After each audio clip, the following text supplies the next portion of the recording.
Good morning, everyone. Today we will learn about the modal auxiliaries would and should.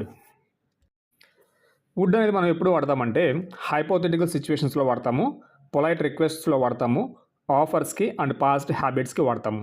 ఎప్పుడెప్పుడు hypothetical సిచ్యువేషన్స్లో would వాడతాము, polite రిక్వెస్ట్స్కి would వాడతాము, ఆఫర్స్కి would వాడతాము, అలాగే past habits గురించి మాట్లాడడానికి కూడా వుడ్ అనేది వాడతాము. మరి షుడ్ ఎప్పుడు వాడాలి అంటే షుడ్ వచ్చేసి అడ్వైజ్లు ఇవ్వడానికి, ఆబ్లిగేషన్ ఎక్స్ప్రెస్ చేయడానికి, ప్రాబబిలిటీ గురించి, లేదంటే ఏమైనా ప్రాపర్ కానీ లేదంటే ఎక్స్పెక్టెడ్ యాక్షన్స్ గురించి చెప్పడానికి షుడ్ అనేది వాడతాము. షుడ్ ఎప్పుడెప్పుడు వాడాలి? 1 అడ్వైజ్, 2 ఆబ్లిగేషన్ గురించి, 3 ప్రాబబిలిటీ గురించి, 4 ఏదైనా ప్రాపర్ యాక్షన్ లేదంటే ఎక్స్పెక్టెడ్ యాక్షన్ గురించి మాట్లాడడానికి మనము షుడ్ అనే పదం వాడతాము. Now let us see examples for the would. First వచ్చేసి ఏమనుకున్నాము, హైపోథెటికల్ సిచ్యువేషన్స్, హైపోథెటికల్ యాక్షన్స్ అనమాట. హైపోథెటికల్ సిచ్యువేషన్స్ వచ్చేసి ఎగ్జాంపుల్ చూద్దాం. If I were you I would take that job offer. If I were you I would take that job offer. ఒకవేళ అది నేనే అయి ఉంటే తప్పకుండా ఆ జాబ్ ఆఫర్ తీసుకొని ఉండేవాడిని. ఆ విధంగా అనమాట. ఒకవేళ అది నేనే అయి ఉంటే తప్పకుండా జాబ్ ఆఫర్ తీసుకొని ఉండేవాడిని. Next, that would be wonderful if it come true. That would be wonderful if it come true.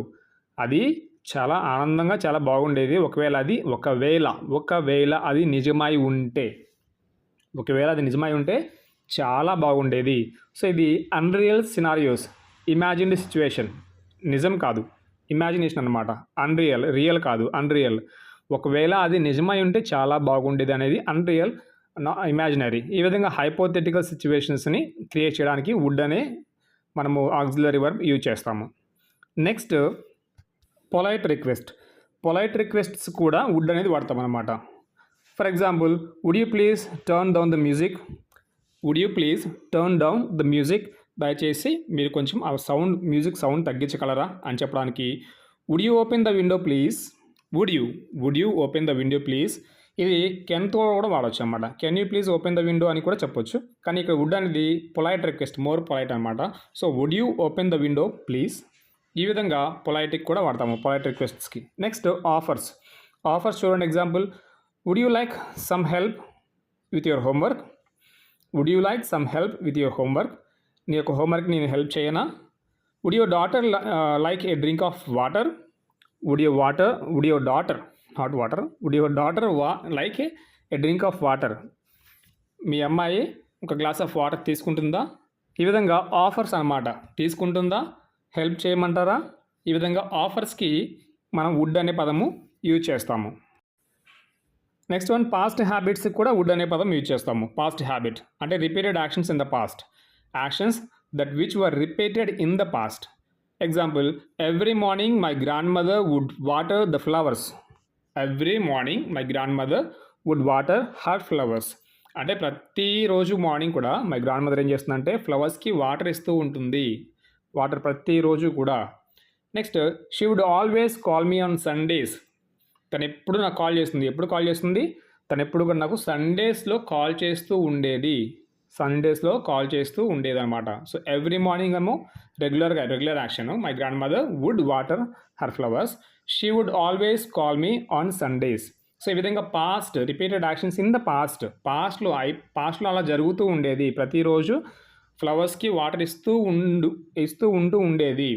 So every Sunday తను కాల్ చేస్తూ ఉండేది. ఈ విధంగా పాస్ట్ యాక్షన్స్ ఏవైతే ఉన్నాయో, పాస్ట్ హ్యాబిట్స్ ఏవైతే ఉన్నాయో వాటి గురించి మాట్లాడడానికి కూడా వుడ్ అనే పదం యూజ్ చేస్తాము. వుడ్ అనే auxiliary verb. Now will see about the should. We have seen would. Now will see about should. Should ఎలా వాడాలి ఏంటి? షుడ్ అనేది first to give advise or recommendations. Should అనేది ఏంటి? To give advises or recommendations అనమాట. ఇది ఎందుకు వాడదామంటే should is used to suggest that something is a good idea or the right thing to do. ఏదైనా ఒక విషయం మంచి విషయం లేదంటే ఒక విషయం మంచిది, ఆ పని మీరు చేయొచ్చు అని చెప్పడానికి షుడ్ అనే పదాన్ని యూజ్ చేస్తాము. For example, if you often get headaches you should go to the doctor. ప్రతిసారి నీకు హెడేక్ వస్తుంటే డాక్టర్ దగ్గరికి వెళ్ళాలి అని చెప్పేసి ఒక అడ్వైజ్ ఇవ్వడం అనమాట. అలాగే you should stop eating fast food అనేది మంచిది కాదు కదా, అందరూ తెలిసిందే కదా. అయినా కానీ తింటూ ఉంటాము అప్పుడప్పుడు. సో కొంతమంది రెగ్యులర్గా తింటూ ఉంటారు, కొంతమంది అప్పుడప్పుడు తింటూ ఉంటారు, కొంతమంది అసలు తినరు. ఈ విధంగా సో ఎక్కువగా తినే వాళ్ళకి ఒక అడ్వైస్ అనమాట. ఏంటది? You should stop eating fast food. అంటే స్ట్రాంగ్‌గా అడ్వైస్ చెప్పడం అనమాట. అలా అని చెప్పేసి స్ట్రాంగ్‌గా కొట్టినట్టు కాదు. కానీ అడ్వైస్ అనమాట. షుడ్ అనేది అడ్వైస్ ఇవ్వడానికి. You should stop eating fast food. The second one వచ్చేసి to express obligation or duty. ఏదైనా ఆబ్లిగేషన్ గానీ, డ్యూటీ గురించి గానీ ఎక్స్‌ప్రెస్ చేయడానికి కూడా షుడ్ వాడతాము. ఫస్ట్ అడ్వైస్ ఇవ్వడానికి కదా! సెకండ్ ఆబ్లిగేషన్ కానీ, డ్యూటీ గురించి కానీ. So used to indicate a duty or responsibility or to politely suggest someone must do something. ఎవరైనా ఏదైనా తప్పకుండా చేయాలి. ఇది మీ ధర్మం అని చెప్పడము, లేకపోతే మన డ్యూటీ మనం చేయాలి. ఇది మన రెస్పాన్సిబిలిటీ అని చెప్పడానికి, ఆబ్లిగేషన్‌ని ఎక్స్‌ప్రెస్ చేయడానికి, డ్యూటీని ఎక్స్‌ప్రెస్ చేయడానికి కూడా షుడ్ అనేది యూజ్ చేస్తాము. For example, everyone should respect their elders. Everyone should respect their elders. ఇది obligation. Duty, it is an duty actually. Duty and obligation. ఎందుకు? మన పెద్దవాళ్ళని మనము గౌరవించాలి అని చెప్పేసి అనమాట. We should help those in need. It is obligation. It is obligation plus duty also. ఏంటది? మనం ఎవరికైతే నిస్సహాయంగా ఉన్నారో వాళ్ళకి సహాయం చేయాలి. We should help those in need. ఈ విధంగా ఆబ్లిగేషన్ అనే దానికి, డ్యూటీ అనే దానికి ఎక్స్‌ప్రెస్ చేయడానికి, మన రెస్పాన్సిబిలిటీని గురించి చెప్పడానికి కూడా ఈ యొక్క షుడ్ అనేది యూజ్ చేస్తాము. అక్కడ పైనేమో సజెషన్ గురించి, ఇక్కడేమో ఆబ్లిగేషన్ లేదంటే డ్యూటీస్ గురించి, లేదంటే రెస్పాన్సిబిలిటీస్ గురించి పొలైట్‌గా చెప్పడానికి షుడ్ అనేది యూజ్ చేస్తాము. నెక్స్ట్ వన్ వచ్చేసి probability or expectation. Probability or expectation గురించి కూడా మాట్లాడడానికి షుడ్ అనే పదం యూజ్ చేయొచ్చు. Used to say that something is likely to happen or expected to be true, often based on normal circumstances. అంటే ఒక విషయం ఏదైనా కానీ అది జరుగుతుంది, నిజం అవుతుంది అని చెప్పడానికి దానికి ఆధారం ఏంటంటే నార్మల్ సర్కమ్‌స్టాన్సెస్ ఏవైతే ఉన్నాయో, నార్మల్ సర్కమ్‌స్టాన్సెస్ అంటే మన చుట్టుపక్కల జరుగుతున్న దాన్ని బట్టి చూసి ఇది జరగవచ్చు అని ఎక్స్‌పెక్ట్ చేయడం అనమాట. ఓకే, పాసిబిలిటీ ఉందని చెప్పడం అనమాట. For example, the train should arrive about 10 minutes. The train should arrive about 10 minutes. అంటే 10 minutes ట్రైన్ అనేది వస్తుంది. అలాగే she has been studying hard. She has been studying hard అంటే తను చాలా కష్టపడి చదువుతుంది ఎగ్జామ్స్ కోసం. సో దేర్‌ఫోర్ కాబట్టి షీ షుడ్ పాస్. అంటే ఏంటి? మనం చూస్తూ ఉన్నామన్నమాట. So this is called normal circumstances. Normal circumstances అంటే చుట్టుపక్కల జరుగుతుంది చూడడం అనమాట. సో చదవడాన్ని చూస్తున్నారు మీరు. ఎంతో బాగా కష్టపడి చదువుతుంది. She has been studying hard for exam. చాలా కష్టపడి చదువుతుంది కాబట్టి so she should pass the exams. ఈ విధంగా ఇండికేట్స్ ప్రాబబిలిటీ అండ్ ఎక్స్‌పెక్టేషన్.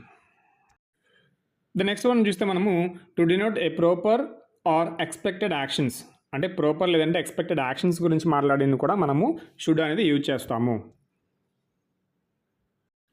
ఇది ఎలా ఉంటుందంటే use to describe what is considered the correct. ఏదైనా విషయం కరెక్ట్ అని చెప్పడానికి, లేదంటే సోషల్లీ యాక్సెప్టబుల్ యాక్షన్. ఒక విషయం కరెక్ట్ మనం తప్పకుండా చేయాలి, లేదంటే సోషల్లీ యాక్సెప్టబుల్ యాక్షన్ అని చెప్పడానికి అనమాట షుడ్ అనేది యూజ్ చేస్తాం ఇక్కడ. సో ఎగ్జాంపుల్ చూద్దామా? You should be wearing your seat belt. నువ్వు నీ సీట్ బెల్ట్ అనేది ధరించి ఉండాలి. అలాగే students should complete their homework on time. Students వాళ్ళ హోంవర్క్ అనేది కంప్లీట్గా తప్పకుండా టైంకి కంప్లీట్ చేయాలి. సో ఎక్స్‌పెక్టెడ్ యాక్షన్స్ ఏమది? ఎక్స్‌పెక్టెడ్ యాక్షన్స్ సీట్ బెల్ట్ ధరించడం అనేది ఎక్స్‌పెక్టెడ్ యాక్షను. అలాగే పిల్లలు హోంవర్క్ చేయడం అనేది ఎక్స్‌పెక్టెడ్ యాక్షన్ అనమాట. సో ఎక్స్‌పెక్టెడ్ యాక్షన్స్ వాళ్ళు expected to do, they are expected to do. So they are expected to complete the homework, students, and those who are driving the car, they are expected to wear the seat belt. ఇవి expected actions అనమాట. వీటిని చెప్పడానికి కూడా మనము should అనే పదాన్ని use చేస్తాము.